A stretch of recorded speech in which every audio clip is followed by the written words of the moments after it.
Hey everyone, welcome to the next episode of Partnerships in SaaS. I'm your host, Barrett King, and with me today is Niko. He's the SVP of Alliances over at Bringg, and he actually has a bunch of background in ecosystems and partnerships and a real plethora of knowledge to contribute to the show. So Niko, welcome to the conversation, man. Barrett, excited to be here. Thanks for hosting me. Yeah, it's really my pleasure. And so when I kick off any episode with any guest, I try and ask this question because I think it provides a lot of insight into how you think about certainly our topic of the day, which is partnerships. And so I asked, what does partnerships mean to you? And your response was, it means ecosystem.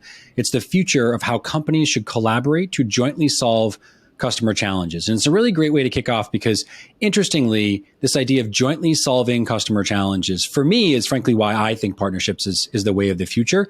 Before we get into your full response, give us a little background on yourself, a little context on Bringg and what you do there. Sure. I've been at Bringg for the last 3 years. Bringg is a last mile delivery management platform. We essentially enable retailers and logistics companies to connect their own fleets, third-party delivery fleets, and into a unified platform and fulfill omni-channel delivery options, and while providing a superb customer experience on one hand and business efficiency on the other. Awesome. And then so in terms of like the way that in particular partnerships and alliances contribute to that go-to-market strategy, you don't have to give away all your inside secrets, but give us a little bit of a framework around how you're leveraging partnerships and alliances to grow the business differently. Sure. So on one hand, we have multiple partnerships with delivery providers themselves, the Ubers, the Axel Hires of the world, with all sorts of capabilities and regional coverage. So that's important. And having those partnerships actually materialize as an integrated solution into our system really enables customers to jumpstart and move on fast, whether it's FedEx, Uber, and others. On the other hand, we are connected to the other systems that are the tech stack of our customers overall. Speaking about solving the bigger problem together with partners, companies like Salesforce and Blue Yonder being productized, having productized integration into our system really accelerates the ability of our customers to deploy these solutions fast. Awesome. All right. Interesting. And so obviously talking about this idea of how ecosystem being the future of how companies should collaborate, your comment of jointly solving customer challenges, for me, again, maybe it's because we're both in the industry, so we can probably agree on this, but that feels logical to me.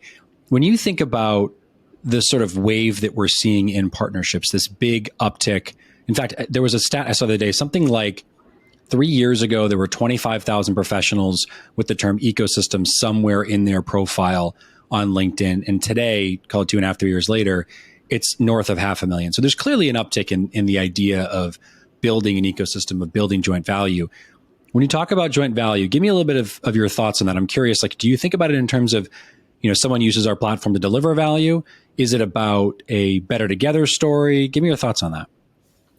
So I think that, and we see it in the market more and more today, where we hear customers looking to solve a business problem. And they don't necessarily care where it starts and where it ends in terms of the technological solutions they need to cobble up together to solve their business problem. So if 5, 10, 15 years ago, you could speak of an API and things are connectable and that would be good enough, today it's not. And the cost of enterprise software is high. The risk of deploying it is even higher. So when customers come to make a decision of, okay, we're going to go with that solution or the other solution, they think about, how much are we going to put out? What's the risk of this project failing and versus the potential outcome and the potential ROI that we can derive? So when I think about partnerships, I'm thinking, how can we de-risk the decision-making or the project that the customer needs to deploy? So if we know in my world that last mile delivery solutions need to be integrated to an e-commerce or an OMS solution. And we went through the lengths of figuring out how this integration is really best to connect. And beyond integration, thinking with our partners, how do we co-innovate? How do we bring out better solutions by combining our powers and then come to our customers together? Not only do we de-risk and reduce the cost of those projects, but we actually increase the ROI. So there's less to contemplate, much easier to deploy, shorter risk or shorter time to value. And that's what I'm thinking about when we're connecting those dots and partnering up. That's interesting because I think that the thing that you're probably one of the first guests that I've talked to about this in particular. So I appreciate you bringing it up. And for those listening, it was not a plant, actually, that was organic. But your comment around, it's the multi-dimension aspect, that thinking about partnerships outside this core ideology of like, they do this one thing for us. They do multiple things for us, and they help our customers in multiple ways. That is, to me, the definition of a truly integrated ecosystem in terms of bringing, again, that multidimensional value to your customer base. One of the things you talked about when I asked the question of what's your go-to-market superpower, and you said it was empathy, with the ability to understand and see the other side, but also holding that internal complexity, the internal kind of dynamic in your hand. I think what's interesting about what you just described to me in terms of how the partnership ideology is, again, I'll say it, multidimensional, but also multifaceted, and that the values that you're delivering in each of those different components are unique. One's integration, one's de-risk, one is obviously long-term ROI, and obviously more beyond that. How do you think about, and maybe you have some tools around this, maybe there's a framework that you're using to do so, but how do you go about, a better way to ask, seeing it through their perspective? And when I say they, I mean either the partner and or the customer, when you think about obviously this dynamic. So there's the third dimension of the internal conversation within the organization. So the customer, the partner, and the organization. With the partner, it's taking the time to learn. And I think we, as alliances people, we are one of the few entities in a company that has the privilege to look a little bit further beyond the next few quarters. So we have the time to sit down and learn and understand, what does the partner offer? Who are they selling it to? How are they selling it? What is the value that they are looking in partnerships? And what really makes that other organization tick? And it could be cultural, it could be financial, it could be a variety of perspectives. And then taking that back into the organization and championing it internally, I think that's the challenge number one. So if you're able to build that trust and build that dialogue and understand the other side, you can be a better champion for that partner internally. And then internally, you have the complex dialogue of, when do you make the investment? I think so many of your listeners will relate to that. When do you start integrating? Is this something you do before you have a partnership or afterwards? At what time you realize you need to put $1 million to invest in a joint motion for the next few quarters? Is it before you had some pipeline together, before you had some customer success, or after? The ideal theory talks about having an integration in place, partnering up, figuring out mutual customers, uncovering that magic that you already created there, and then going to market together.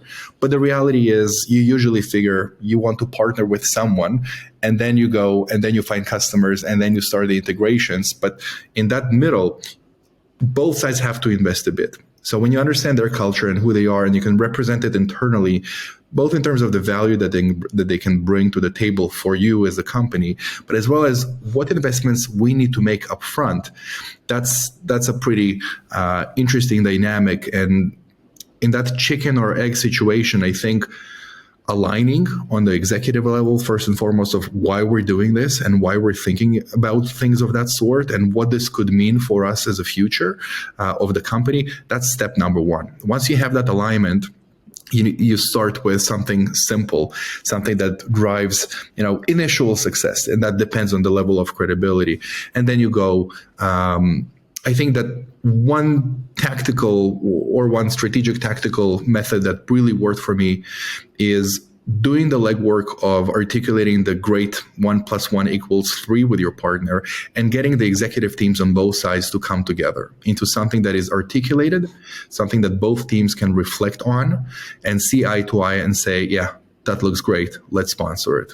And then the wheels are spinning so much faster. Yes, I'm hearing you say balance, right? If I think about like the one word, the kind of common thread throughout your very, profound statement there, it's this idea of bringing together the priorities of both organizations, being intentional about those priorities. And I think more than anything, the undertone of your response, which I appreciate very much, is mutual. You're talking about, listening, you're talking about being empathetic, you're talking about a ROI-centric relationship in which both parties win. And I think, more often than not nowadays, it's funny, I just talked to somebody the other day about this, they said something to the effect of, I'll kind of anonymize, but something to the effect of like, my industry is telling me, meaning like more and more of their peers were bringing in and building partner programs. She was very like, I'm building partner programs. And I was like, cool, great, awesome. What does that mean? And, nowhere in that conversation did she anchor in what they were doing better together. It was very much like, we need and we will, and it's not their fault. This industry is behind in technology. There's a lot of work to be done there. But the sort of like long story short, if you will, was that when we distilled it down, there was this very specific mutual moment where both parties, the software vendor in a kind of unique vertical and their customer, would both benefit from this third party sitting between them. Like, it literally made their ROI higher, obviously clearer and such but higher. And then the customer got it to it much faster, like you're describing. So when I think about what you're describing in particular around, building for scale, building for ecosystem, for long-term value, it's this idea of balancing the internal play and the sort of immediate needs of someone, a revenue leader, whoever it is, telling you, go build a partner program, kid. It's sort of attitude that you're hearing a lot in the industry.